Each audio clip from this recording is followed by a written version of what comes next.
Joe Biden and Kamala Harris have vowed to take away your Second Amendment rights through gun bans, gun confiscation, and government regulations. Now, Joe Biden is no longer hiding his real intentions, and we need you to take action now. Whether it's a 9mm pistol or whether it's a rifle is ridiculous.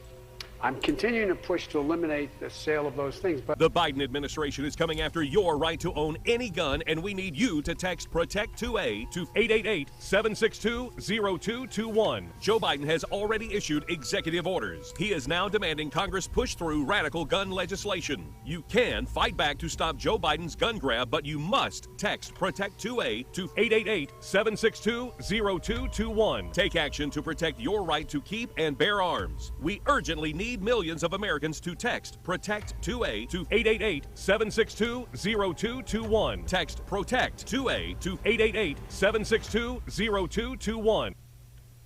Hey everybody, welcome to another edition of the Daily Bullet. My name is Paul Lathrop. I'm the Deputy Director of New Media for the Second Amendment Foundation. Joining me today, Amanda Suffecool of Eye on the Target Radio. Amanda, thanks for tagging along today. Hey, thanks for having me.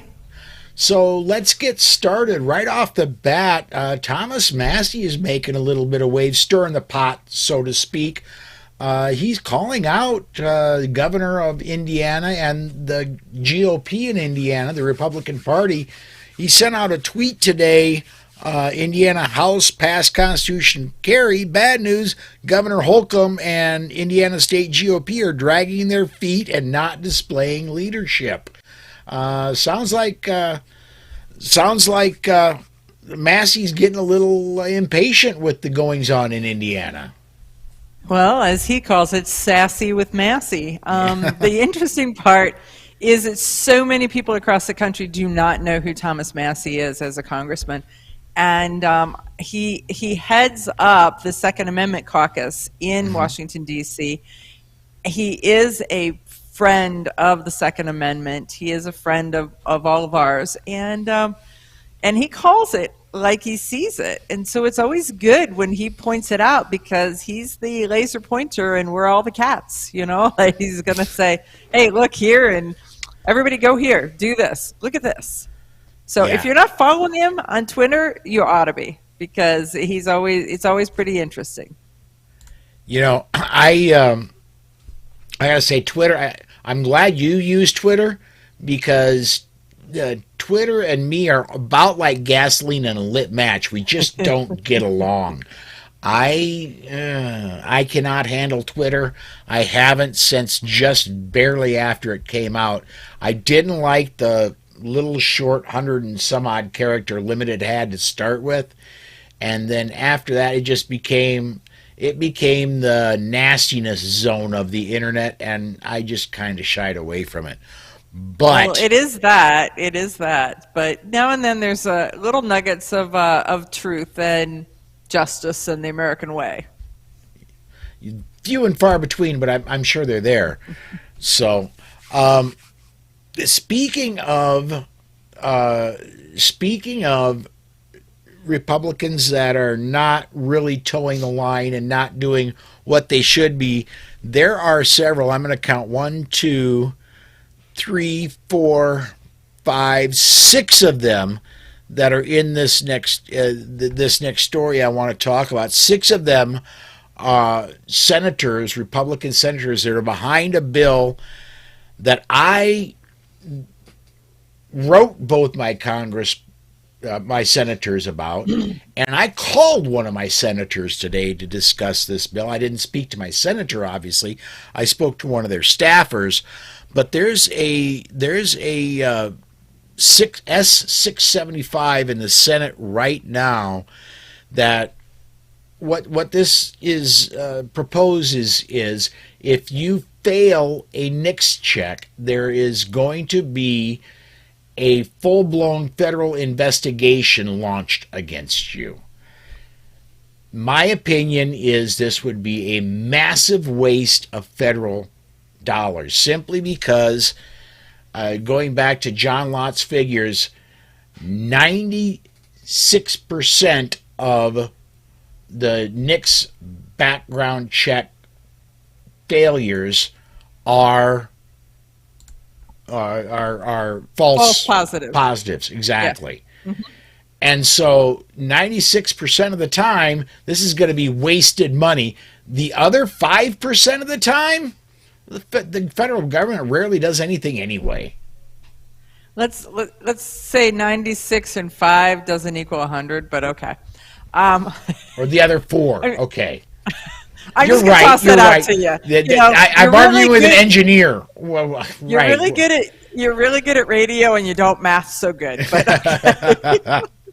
No, I kind of disagree with you on this, and probably I disagree with you, but on the reasons that you're pointing out. One is that there are that 96% of the time that someone is denied, it's a false denial. They are mistaken for somebody else. They don't do a full, because what they do is even if you give them your social security number, they don't use it. They are running names that are similar to yours. So if you live in an underserved community, you probably have other people in that same community with you that have very similar names. And so if one of them has a felony, then all of you whose names are pronounced the same or start with the same letter or have the same number of characters, it doesn't have to be that it's just people that have your name. It's people that have names that are similar to yours, people that have names that are the same length, that start with the same letter, and they try to group them together, and then they do these denials based on that. And so there are some people, that's why they have that UPIN, the unique personal identification number, so that if you get rejected all the time, and you shouldn't be, that you can get past that. But I think they ought to do this investigation so that they can fix the 94%. That's the first thing. Or 96%.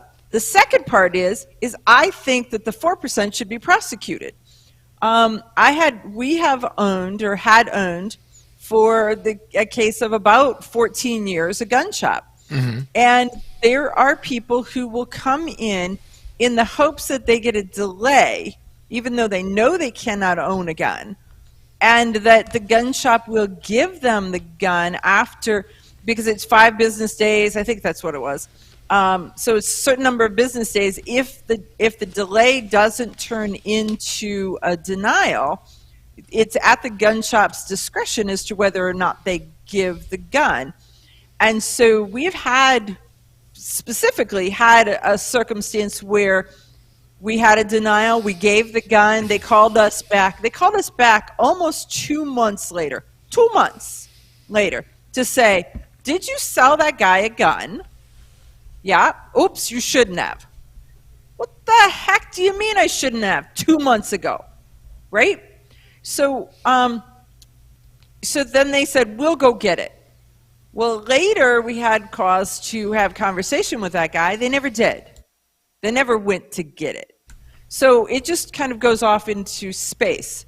We had another guy who was having guns shipped to our shop and then was going to do the background check and then take them home.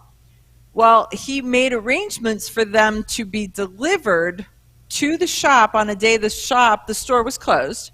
He sat in his car in the parking lot, met the UPS man, took possession of them, and took them home. Bypassed the gun shop completely, right? Illegal as all get out. Yeah, because you still have to go through the 4473 at the gun shop. He didn't do any of that, right? And we called the ATF to report it, and they're like, well, you ought to call him and have him come back and do it. What do you mean I ought to call him? He knows he broke the law. You now know he broke the law. We have proof he broke the law, and you're not going to get off your office chair to enforce that. Yet at the same time, we have these laws that they keep trying to make more and more and more stringent to legal gun owners, and they're not prosecuting those who are illegal. And I have heartburn with that. I have true heartburn. So I want them to fix the system, and I want them to prosecute the bad guys so that the good guys don't get the bad rap. Here is where your argument falls apart. This is just another law that is going to be ignored. Not if they're supposed, because the thing is, are they doing it? Or are they just giving the money? This is gonna be another. They're gonna put money towards it. There's gonna be 30 people hired at the government for $600,000 a year, and nothing. They're gonna build multi-million-dollar computer systems that might be used to play Pong, and nothing is gonna be done beyond that. Okay. See, I am delusional because I still have hope. And periodically, and then my hope gets crushed on the rocks of, like a big storm. I can see where you're coming from. I can see. I honestly understand your reasoning. You're more optimistic than I am. Yeah, well, you just crushed my hope right there.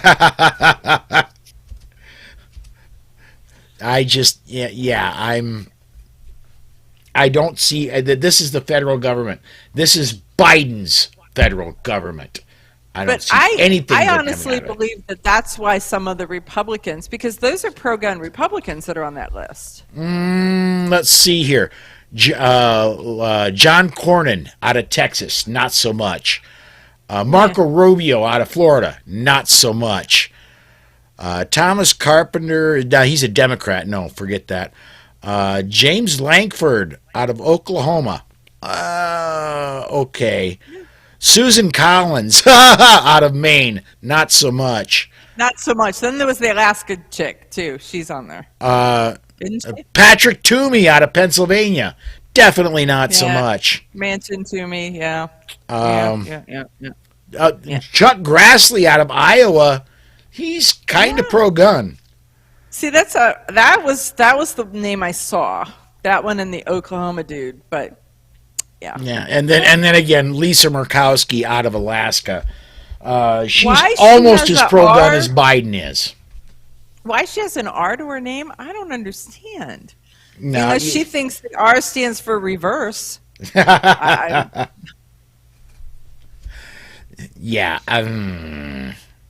Exactly. Yeah, and if I'm remembering this correctly, and more I'm finding my memory does seem to be working. When she won her Senate seat, she lost the Republican primary, and when she won her Senate seat, she won it as a write-in, which is extremely unusual. Right. So she had everybody behind her. That's pretty crazy. Yeah, so she has to be extremely popular in Alaska, and it cannot be because of gun rights. I do not know why she's so popular in Alaska. She's certainly not very popular in the rest of the country. Right. So, let's go ahead and go on to the next one. And I do want to remind everybody, if you're watching live on the Facebook feed or on the YouTube feed, comment. If your comment is relevant to what we're talking about, we'll get your comment up. We'll discuss it. Or if it's funny. Or if it it's doesn't have to be relevant if it's funny. Exactly. Next topic I want to get up is LA. A few years ago, back in the Obama administration, they had what they called Operation Choke Point. They went to all of the credit card processors and they said, if it's got to do with firearms, we want you to shut it down. And they were moderately successful for a while. Our good friends Cheryl and Dan Todd down in Arizona were hurting for quite a while because of Operation Choke Point.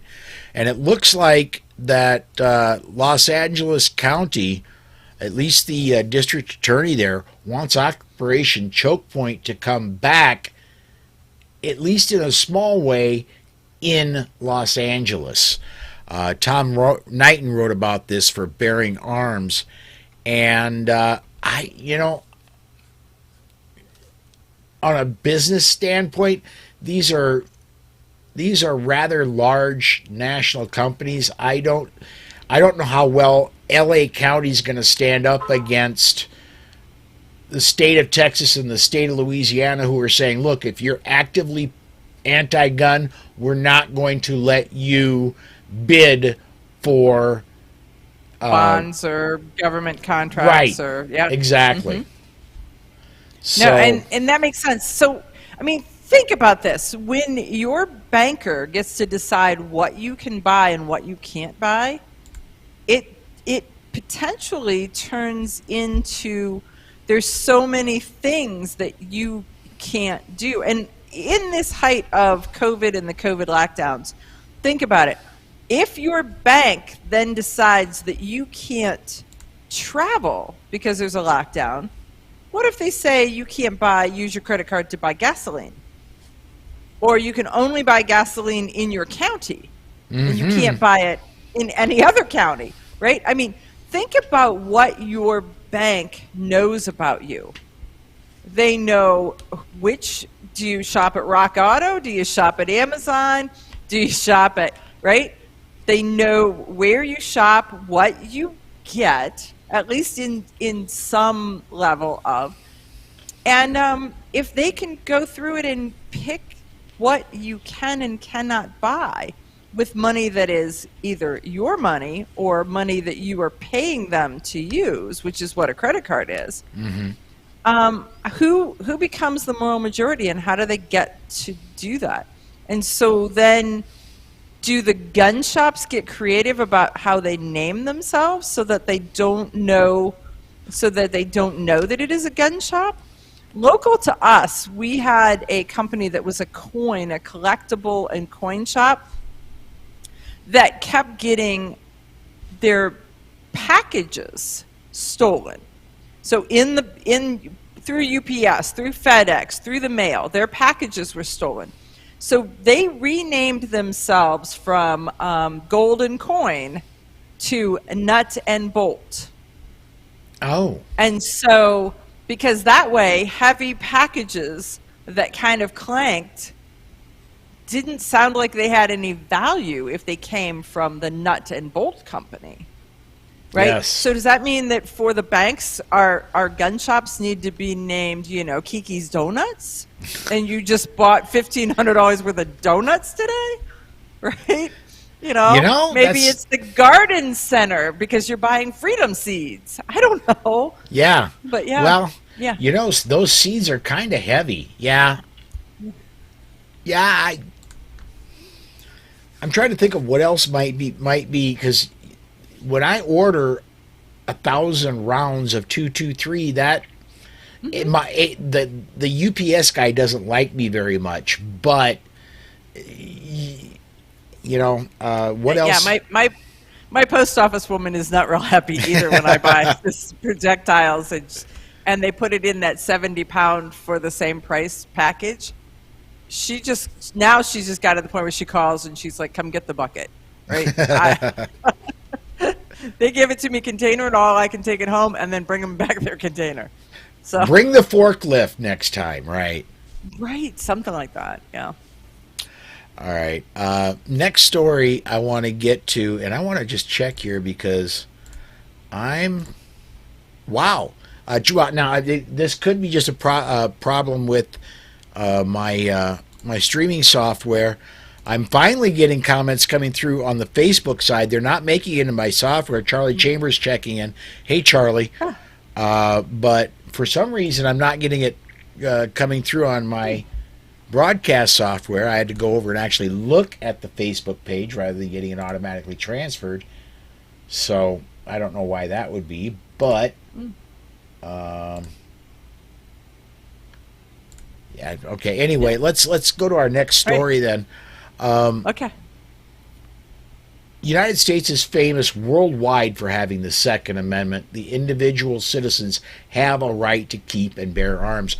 And while I was doing a news search this morning, this story kind of stuck out at me. It looks like Brazil may be getting a version of the Second Amendment, and individual citizens may be getting the right to keep and bear arms for self-defense. That got taken away from them in the 90s, and the current president, as part of his platform, said, "I want to rearm the citizenry." And from the looks of it, without getting into the individual, the politics of Brazil, it looks like it's just a step away from happening. Yeah, the interesting part is that he's freed up some of it in, and I don't know what the Brazilian term is, but in the United States it would be executive order. And the problem with him doing it via executive order would be that when he's gone and Joe Biden is president, all of those executive orders get revoked. So he's actually working on making it so it's a law as opposed to just an executive order. And so it is a positive thing for the people of Brazil. But there are other countries that also have been arguing and, what's the word, picketing, debating, protesting for their own version of the Second Amendment because they look up to the wisdom of our founding fathers. I know, I don't know of a single other nation that has in its constitution, in its founding documents, the individual right of the citizen to keep and bear arms. But I do know in Czechoslovakia, it is a lot more common for their citizens to have privately owned firearms than in most of Europe. Other than that, in Europe, it's very rare for individuals to be able to own, especially handguns. Switzerland, again, being another obvious example. Most of that has to do with military service, though, and most of that is military weaponry that is issued and then they're allowed to keep.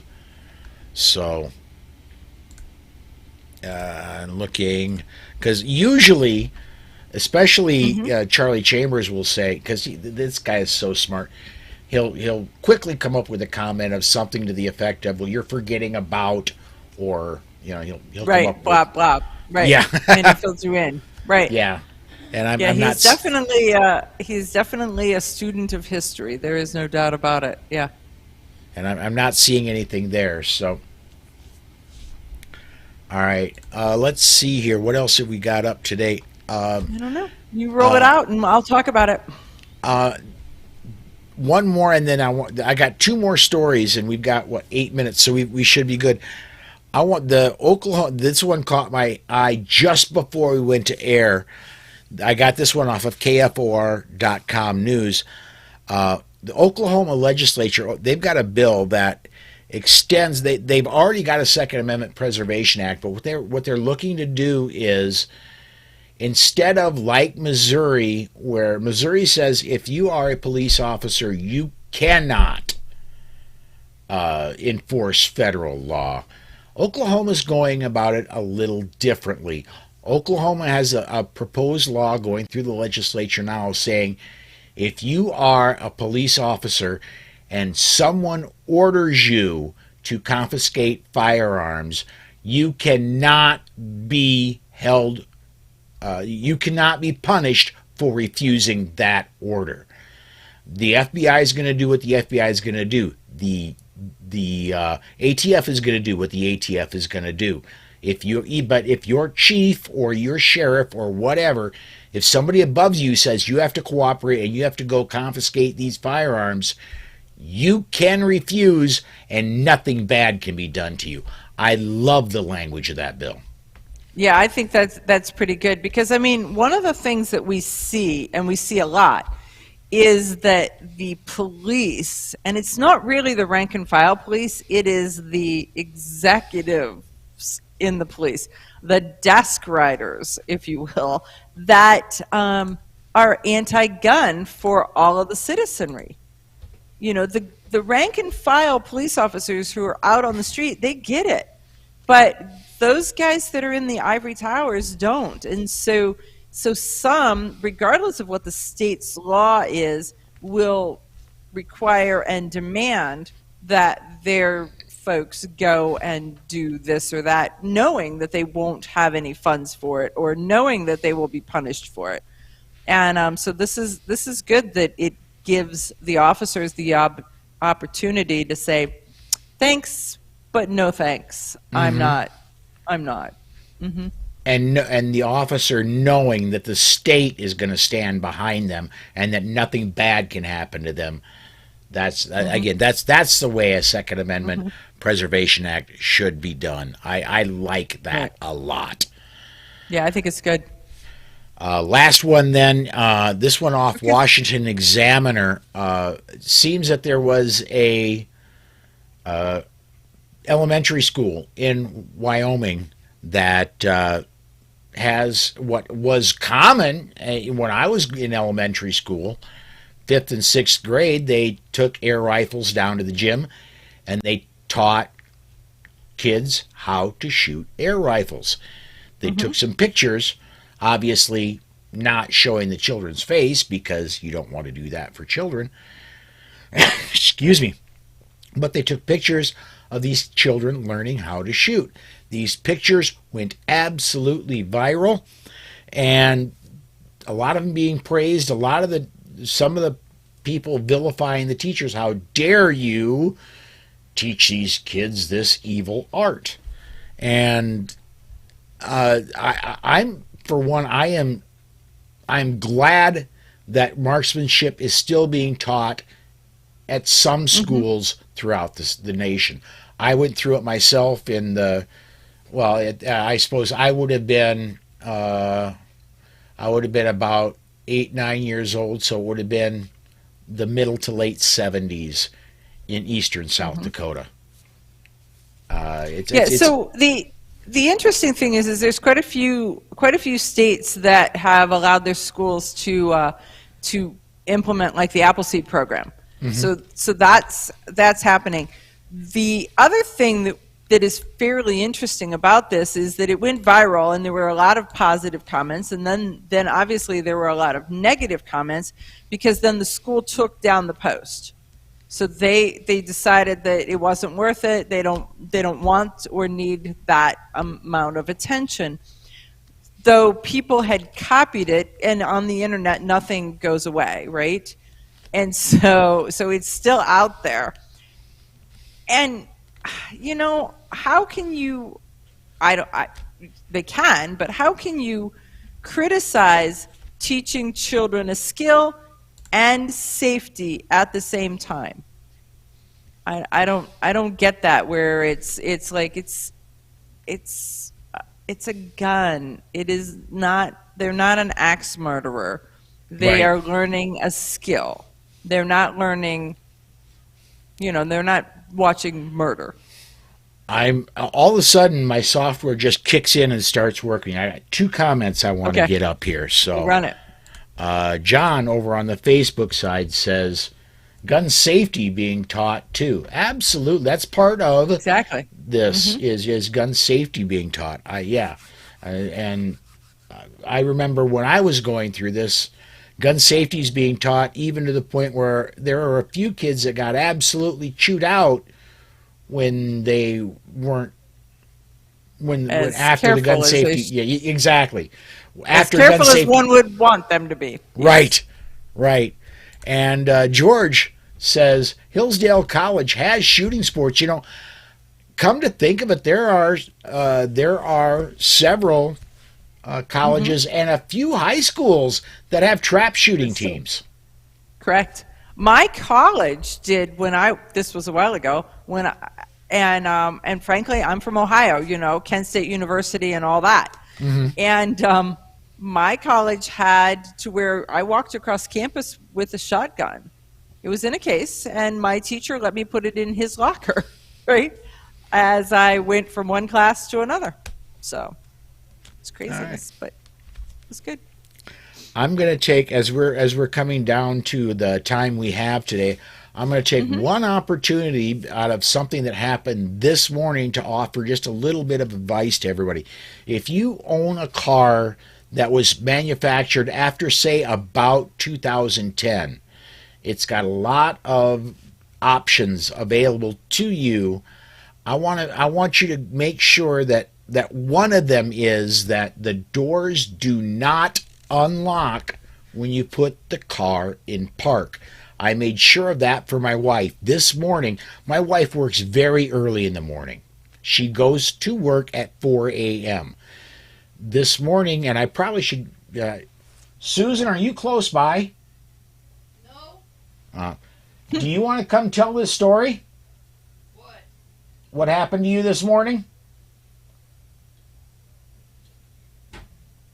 We're gonna go overtime. Okay, we're overtime now, but I'm gonna bring my beautiful wife Susan in here to tell what happened this morning. I think it's worth going overtime because this is a very compelling story. I'm gonna move my chair back, and you're gonna see me go off camera, and I'm gonna have her put my headset and go on camera and tell what happened to her. Here you are, sweetheart.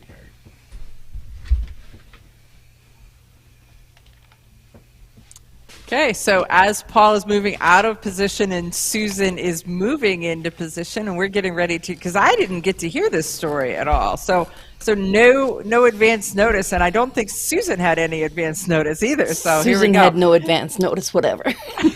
Okay, so fill us in. What happened? I got to work this morning, and my route to work, I usually go down the alley behind the store, and then I back into my parking spot.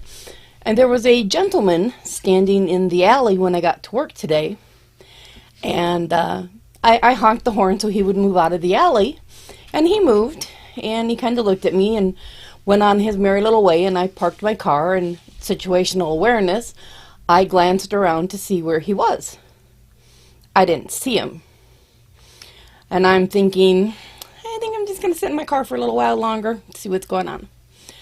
So a couple seconds later, this guy is pounding on my window, trying to open my door. And I'm like, dude, you need to get away from my car.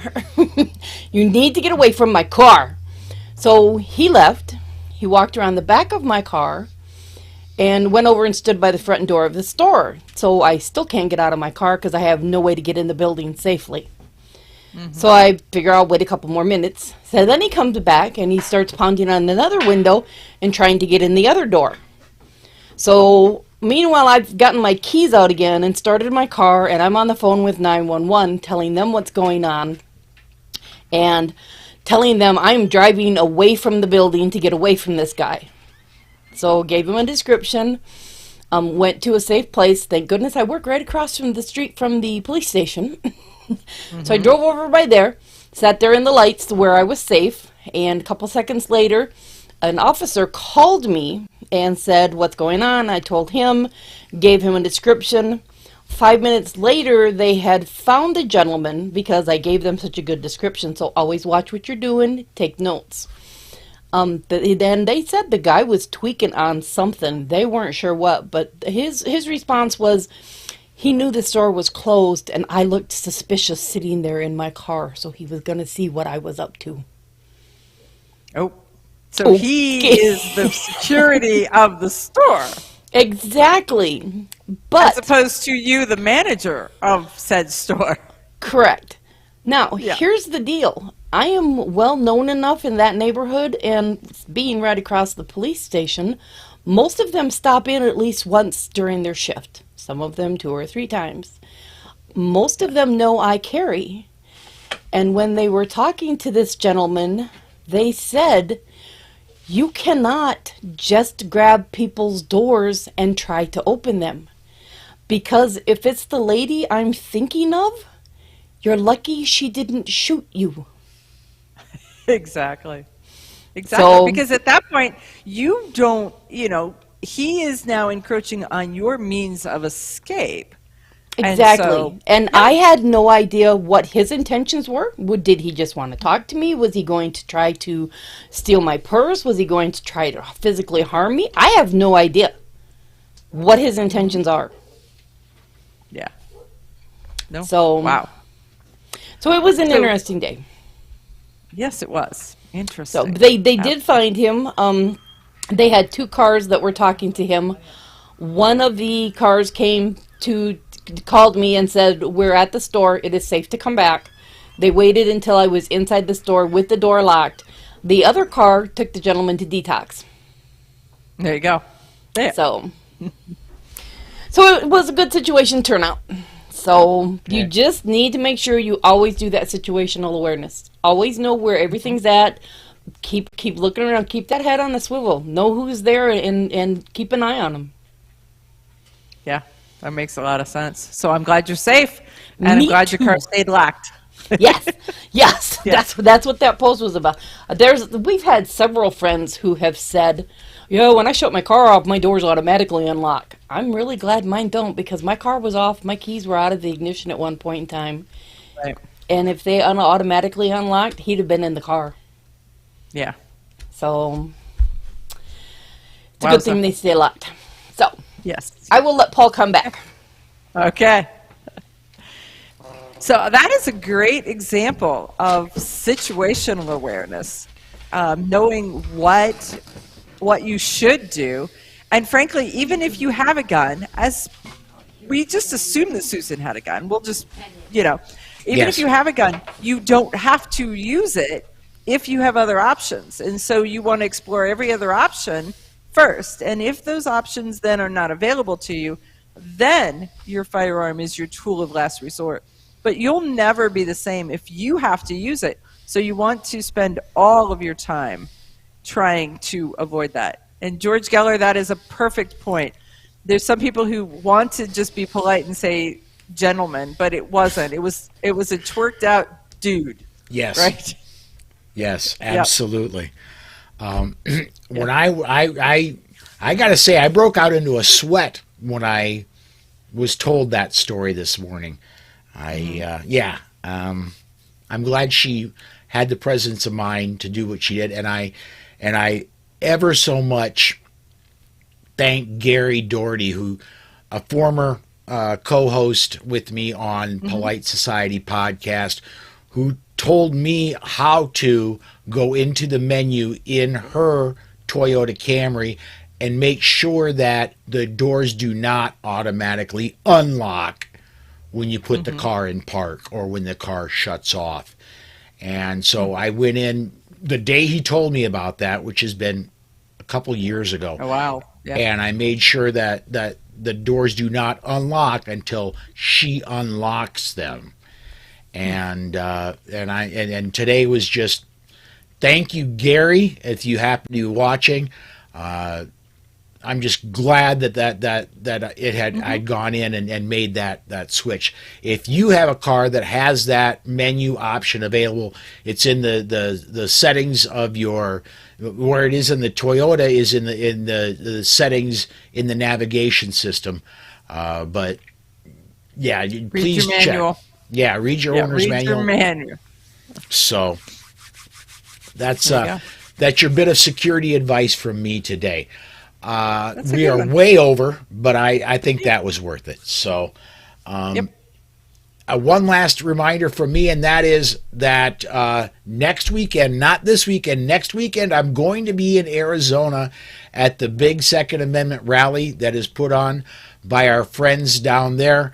So if you can get to Arizona, fantastic. I'd love to meet you in Phoenix on the 19th. If you can't, go ahead and tune in on OpsLens, and we'll be broadcasting it live. That's going to do it for us today, and come join us again tomorrow if you're watching live, 5 p.m. Central Time on Facebook and YouTube. Thanks for watching, everybody. See ya.